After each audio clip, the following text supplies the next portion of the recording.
Lakas niya guys, oh. No? Lumabas yung mga malalaking muscle niya, oh.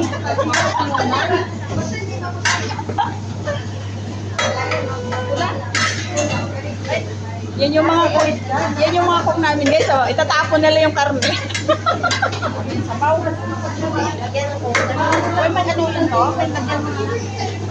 Sarap, looks yummy. Pakabahin mo na yung mga anak mo, ang ingay.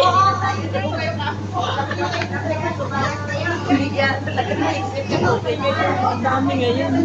Bakit kami? First cook naman. 6 year. Inuit ko ko.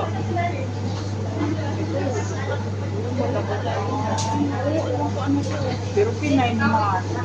Pinay. Nakatayo sila. Malambot. Tsaka kumakalaw-kalaw siya. May ano yun ako. Binayopsin ako, di ba, ng doktor.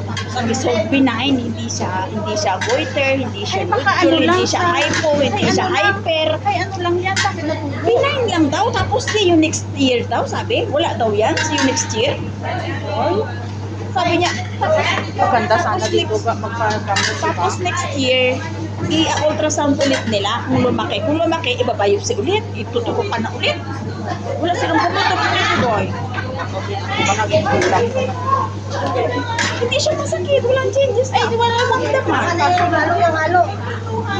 Ay, ano ito? May ano ba? Tikman mo muna. Oo, nalagyan ko na.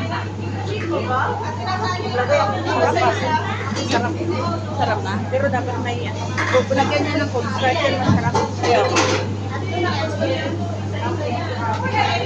Nakakaingay. Iba yung kulay, ayaw ko sa... Ha? Iba yung kulay. Wala, pinagkuman sa'yo. Wala lang. Ito na naman. Pag hindi ako pumunta, inaanap. Parang si Bato. Narinig ko yan ah. Narinig ko yung kay Bato ah.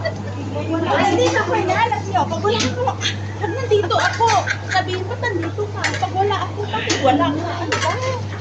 Saan ba talaga ako? Parang si Bato sa ano ah. Naalala ko yung sagot niya eh. Sa media. Bakit? Yun ang sagot niya eh. Nung dumating siya na botohan, di ba?